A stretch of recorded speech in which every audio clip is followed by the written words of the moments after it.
News 22 ਦੇ ਦਰਸ਼ਕਾਂ ਦਾ ਸਵਾਗਤ ਹੈ। ਕੇਂਦਰ ਸਰਕਾਰ ਵੱਲੋਂ ਦੇਸ਼ ਵਿੱਚ ਬਣਾਏ ਗਏ 44 ਪੁਲਾਂ ਵਿੱਚੋਂ ਸਭ ਤੋਂ ਲੰਬਾ ਪੁਲ ਪਿੰਡ ਕਾਸੋਵਾਲ ਦੇ ਕੋਲ ਰਾਵੀ ਦਰਿਆ ਦੇ ਬਣਾਇਆ ਗਿਆ ਹੈ। ਇਸ ਨੂੰ ਅੱਜ ਕੇਂਦਰੀ ਰੱਖਿਆ ਮੰਤਰੀ ਰਾਜਨਾਥ ਸਿੰਘ ਨੇ ਡਿਜੀਟਲ ਤਰੀਕੇ ਨਾਲ ਲੋਕਾਂ ਨੂੰ ਸਮਰਪਿਤ ਕੀਤਾ। ਪੁਲ ਦੇ ਨਿਰਮਾਣ ਤੇ ਕੁੱਲ 2485 ਲੱਖ ਰੁਪਏ ਦੀ ਲਾਗਤ ਆਈ ਹੈ। ਇਸ ਮੌਕੇ ਤੇ ਪ੍ਰਸ਼ਾਸਨਕ ਅਤੇ BSF ਦੇ ਅਧਿਕਾਰੀ ਮੌਜੂਦ ਸਨ।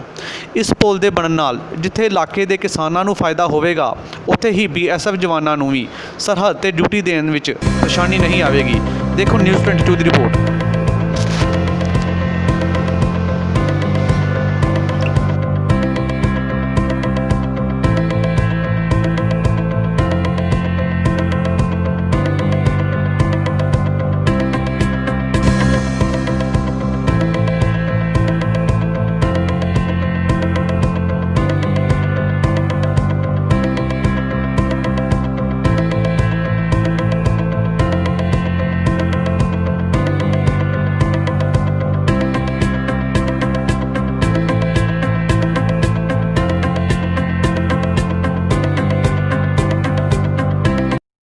ਸਾਡੇ ਬਹੁਤ ਹੀ ਸਤਿਕਾਰਯੋਗ ਭਾਰਤ ਸਰਕਾਰ ਦੇ ਰੱਖਿਆ ਮੰਤਰੀ ਸ਼੍ਰੀ ਰਾਜਨਾਥ ਸਿੰਘ ਜੀ ਨੇ ਜੋ ਬਾਰਡਰ ਰੋਡ ਆਰਗੇਨਾਈਜੇਸ਼ਨਸ ਵੱਲੋਂ ਵੱਖ-ਵੱਖ ਸਟੇਟਸ ਦੇ ਵਿੱਚ 44 ਜਿਹੜੇ ਬ੍ਰਿਜ ਬਣਾਏ ਨੇ, ਉਹਨਾਂ ਦਾ ਅੱਜ ਉਹਨਾਂ ਨੇ ਵਰਚੁਅਲ ਉਦਘਾਟਨ ਕੀਤਾ। ਉਸ ਸੰਬੰਧ ਵਿੱਚ ਜਿਹੜਾ ਅੰਮ੍ਰਿਤਸਰ ਦੇ ਵਿੱਚ ਗੁਰਦਾਸਪੁਰ ਕਸੋਵਾਲ ਬ੍ਰਿਜ ਆ, ਅਸੀਂ ਉੱਥੇ ਇਸ ਵੇਲੇ ਮੌਜੂਦ ਹਾਂ। ਇਹ ਜਿਹੜੇ ਬ੍ਰਿਜ ਜਿੱਥੇ ਆਰਮੀ ਵਾਸਤੇ ਵੀ ਬਹੁਤ ਮਹੱਤਵਪੂਰਨ ਨੇ, ਉੱਥੇ ਨਾਲ ਦੇ ਨਾਲ ਹੀ ਜਿਹੜੀ ਸਾਡੇ ਸਿਵਲੀਅਨ ਨੇ ਉਹਨਾਂ ਦੇ ਵੀ ਆਉਣ ਜਾਣ ਵਾਸਤੇ ਜਿਹੜੀ ਬਹੁਤ ਸਹੂਲਤ ਹੋਏਗੀ, ਕਿਉਂਕਿ ਲੰਮੇ ਸਮੇਂ 'ਤੇ ਉਹਨਾਂ ਨੂੰ ਬਹੁਤ ਜ਼ਿਆਦਾ ਮੁਸ਼ਕਿਲ ਆਉਂਦੀ ਸੀ। ਜੇ ਅਸੀਂ ਇਸ ਬ੍ਰਿਜ ਦੀ ਗੱਲ ਕਰੀਏ ਤਾਂ ਇੱਥੇ ਚਾਹੇ ਪਾਪੂਲੇਸ਼ਨ ਇਸ ਦਰਿਆ ਤੋਂ ਪਾਰ 150 ਦੇ ਕਰੀਬ ਹੀ ਹੈ, ਪਰ ਉੱਥੇ ਕਾਫੀ ਜ਼ਮੀਨ ਜਿਹੜੀ ਉਹ ਖੇਤੀਬਾੜੀ ਵਾਲੀ ਆ, ਜਿੱਥੇ ਜਾਣ ਵਾਸਤੇ ਕਿਸਾਨਾਂ ਨੂੰ ਬਹੁਤ ਜਿਹੜੀ ਆ ਮੁਸ਼ਕਿਲ ਦਾ ਸਾਹਮਣਾ ਕਰਨਾ ਪੈਂਦਾ ਸੀ। ਸਪੈਸ਼ਲੀ ਜਦੋਂ ਕੋਈ ਸਾਡਾ ਰੇਨੀ ਸੀਜ਼ਨ ਆਉਂਦਾ ਹੈ, ਉਦੋਂ ਤੇ ਬਹੁਤ ਜ਼ਿਆਦਾ ਮੁਸ਼ਕਿਲ ਹੁੰਦੀ ਸੀ।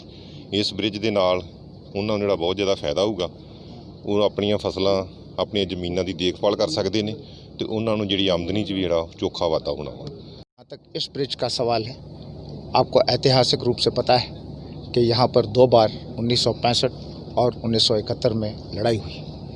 ये एक इनक्लेव का इलाका है जो कि घिरा हुआ है।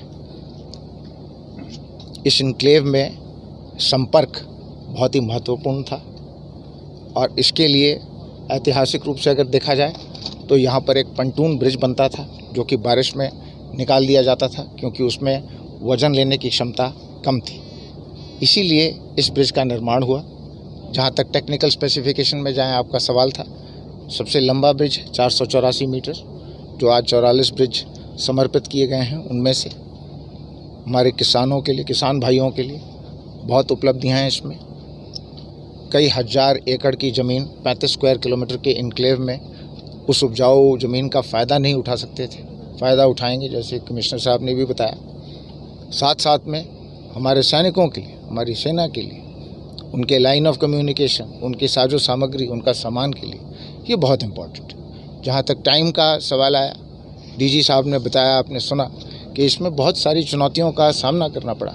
ये दरिया अपना रुख बदलती थी, जिसकी वजह से हमारे को इस पे जो प्रोटेक्टिव वर्क्स थे उसके ऊपर निरंतर बनाने रहते थे, लेकिन उन चुनौतियों को हमने पूरा किया। और कोविड महामारी के बावजूद हमारे कार्यकर्मी प्रोजेक्ट चेतक के अंतर्गत ये बनाया गया है, जो कि सीमा सड़क संगठन का एक प्रोजेक्ट 39 टास्क फोर्स ने बनाया है और 141 ट्रेन मेंटेनेंस कंपनी ने बनाया है। तो ये बड़े फ़ख्र की बात है कि कोविड की महामारी को भी नकारते हुए हमने इसे जुलाई में आज ही मांग तो बड़े चिर दी हुण पूरी हुई आन के। की फायदा होएगा?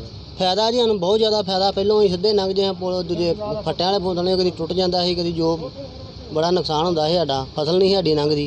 हुण है भी जो मर्जी आइए जाइए, उदा असीं एक बार चल जाते हाँ तो 15-15 20 दिन उधर ही रहने हाँ, उधर ही खाने खुने, उधर रोटी पानी पका के। हुण असीं रोज़ आ जाने, रोज़ चल जाते हैं, सानूं बहुत वधिया।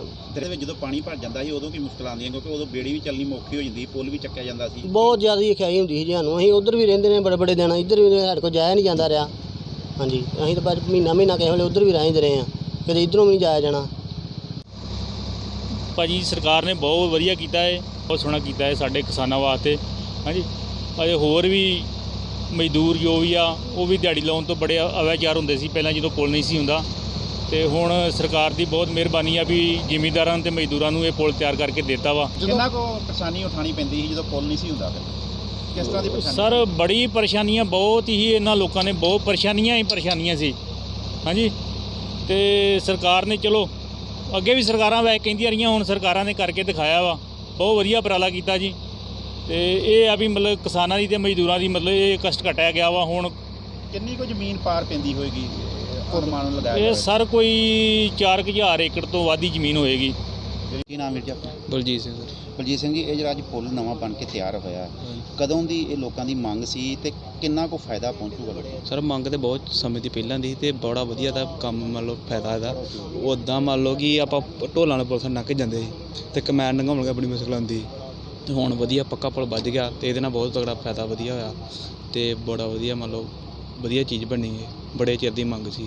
ਪੁਲ ਤੋਂ ਪਹਿਲਾਂ ਕੀ ਨੁਕਸਾਨ ਉਠਾਣੇ ਪੈਂਦੇ ਸੀ ਤੁਹਾਨੂੰ ਰੋਜ਼ਮਰ੍ਹਾ ਜ਼ਿੰਦਗੀ ਦੇ ਵਿੱਚ ਆਉਣ ਜਾਣ 'ਚ? ਹਾਂਜੀ, ਇਹ ਜਿਹੜੀ ਇੱਕ ਵਾਰੀ ਕਮੈਨ ਮੰਨ ਲਓ ਕਿ ਲੰਘ ਜਾਂਦੀ ਸੀ ਪਾਰ, ਉਹਨੂੰ ਮੰਨ ਲਓ ਉੱਧਰ ਹੀ ਸਾਰਾ ਸੀਜ਼ਨ ਮੰਨ ਲਓ ਉੱਧਰ ਰਹਿਣਾ ਪੈਂਦਾ। ਹੁਣ ਮੰਨ ਲਓ ਰੋਜ਼ ਆਈਦਾ ਕੋਈ ਬਹੁਤਾ ਵਧੀਆ ਫਾਇਦਾ ਪੁਲ ਦਾ ਮੰਨ ਲਓ।